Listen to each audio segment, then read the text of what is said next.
नमस्कार दर्शकों, स्वागत है आपका रामायण के नेक्स्ट एपिसोड में। आज हम चारों भाइयों के विवाह का प्रस्ताव जब करेंगे तो वो सुनेंगे। जनक के ऐसा कहने पर वशिष्ठ जी के अभिप्राय अनुसार मुनि विश्वामित्र जी ने जनक जी से कहा, हे राजन, इक्ष्वाकु और विदेह दोनों ही कुल आश्चर्य में और असीम महिमा वाले हैं। इनके समान अन्य कुल नहीं है। राजन, राम और सीता का तथा लक्ष्मण और उर्मिला का विवाह संबंध गुण, कर्म, स्वभाव और स्वरूप, सौंदर्य सब बातों में अनुरूप है। मतलब उनके गुण भी मिलते हैं, उनके कर्म भी मिलते हैं, उनका स्वभाव भी मिलता है और दोनों ही सुंदर हैं। कई बार क्या होता है, लड़का सुंदर हो जाता है, कई बार लड़की सुंदर हो जाती है, तो बाद में उनके बीच में थोड़ा बहुत मनमुटाव हो जाता है कि तुम्हारी शक्ल देखो, एक दूसरे को ताने देते हैं। तो उस वजह से हमें थोड़ा सा रूप सौंदर्य को भी देख के करना चाहिए और गुण, कर्म, स्वभाव भी मिलाने ही चाहिए। आजकल सिर्फ ये देखते हैं, धन है बस, लड़के का सिर्फ धन देखते हैं, लड़की का सिर्फ रूप और उसकी पढ़ाई देखते हैं, दहेज कितना देंगे ये भी देखते हैं। तो 4 चीज़ें देखनी चाहिए, गुण, कर्म, स्वभाव और रूप, सौंदर्य। हे राजन, यह होने पर भी मुझे इस पर कुछ वक्तव्य है, उसे सुनिए। आपका छोटा भाई धर्मज जो कुशध्वज है, अब विश्वामित्र जी ना जनक जी से बोल रहे हैं कि आपका जो छोटा भाई है कुशध्वज, वो भी बहुत ही अच्छा है। इस धर्मात्मा कुशध्वज की 2 कन्याओं का, जो इस संसार में अपने सौंदर्य में सर्वश्रेष्ठ हैं, वधू बनाने के लिए मैं मांगता हूँ, तो उनका भी विवाह कर दीजिए। हे राजन, एक कन्या बुद्धिमान भरत के लिए और दूसरी शत्रुघ्न के लिए हम मांगते हैं। महाराज दशरथ के चारों पुत्र रूप, यौवन संपन्न, लोकपालों के समान हैं और देवों के समान पराक्रमी हैं। हे राजेंद्र, भरत शत्रुघ्न के संबंध से आप दोनों भाई इक्ष्वाकु कुल को बांधिए। इक्ष्वाकु कुल भी निर्दोष है और आप भी पुण्यकर्मी हैं और दोनों कुल भी अच्छे हैं। वशिष्ठ जी सम्मत विश्वामित्र जी के वचन सुन महाराज जनक हाथ जोड़कर दोनों ऋषियों से बोले, मैं इस कुल्ले को धन्य समझता हूँ, क्योंकि हम दोनों राजाओं के सदृश कुल संबंध की आप स्वयं आज्ञा दे रही हैं। फिर जनक जी ने कहा कि विश्वामित्र जी, अगर आप खुद आज्ञा दे रहे हैं तो ये सही ही होगा। आपका कल्याण हो, आपकी आज्ञा अनुसार ही कार्य होगा। और वो मान गए।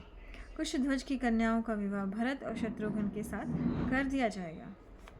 हे महामुनि, एक ही दिन चारों महाबली राजकुमार चारों राजपुत्रियों का पाणी ग्रहण करें। विदेह राज जनक के ऐसा कहने पर रघुवंशी राजा दशरथ प्रसन्न हो जनक जी से बोले, हे मिथिलेश्वर, आप दोनों भाइयों में असंख्य गुण हैं। आप दोनों ने ऋषियों और महाराजाओं का अच्छा सत्कार किया है। आपका कल्याण हो। मैं अपने डेरे पर जाकर श्रद्धा से किए जाने वाले अतिथि सत्कार आदि कृत्यों को विधि पूर्वक संपन्न करूँगा। इस प्रकार जनक जी से विदा हो दोनों ऋषियों को आगे कर महाराज दशरथ तुरंत चले गए। डेरे पर जाकर महाराज दशरथ ने विधि पूर्वक एवं श्रद्धा सहित अतिथि सत्कार आदि किया और अगले दिन प्रातःकाल होते ही गोदान संस्कार किया। गोदान संस्कार मतलब गायों का दान देना। महाराज दशरथ ने धर्मपूर्वक 1,00,000 गौएं राजपूतों की मंगल कामना के लिए निमित्त एक एक करके ब्राह्मणों को दी। सुवर्ण के सिंगों वाली दुधार बछड़ों और कांसे के दोहन पात्रों सहित 4,00,000 गायें दान की। पुत्र वत्सल्य महाराज दशरथ ने पुत्रों के कल्याण के लिए बहुत सा धन गोदान के उद्देश्य से ब्राह्मणों को दिया। अब दशरथ जी के पास शायद इतनी वो नहीं था, तो उन्होंने बाद में बहुत सारा धन भी दिया। तो देखा आपने आज किस तरह से उन्होंने आपस में बातचीत करके चारों भाइयों का विवाह कर दिया है। मतलब बात कर दी है, और उसके बाद गोदान संस्कार का भी आपको पता चला। ऐसा पहले होता था, गाय का दान करते थे शादी होने से पहले, और दोनों कुलों के बारे में भी बात करते थे।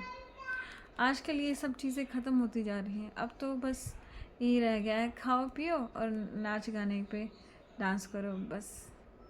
चलो वो भी ठीक है, आज के माहौल के साथ आप चल रहे हैं, लेकिन जो हमारी परंपराएं हैं उन्हें तो साथ में लेके चलना चाहिए ना, तो वो और भी आनंद का विषय हो जाता है, राइट। और एक तो ना रात का पता नहीं क्यों विवाह करने लगे सब। रात के विवाह में मुझे उतना आनंद नहीं आता है, पता नहीं। चलिए कोई बात नहीं, थोड़ा थोड़ा समाज के साथ भी चलना पड़ेगा, और थोड़ा थोड़ा और अपने संस्कारों को साथ में लेके चलना पड़ेगा। तो आज के लिए इतना ही। आशा करती हूँ आपको रामायण पसंद आ रही होगी।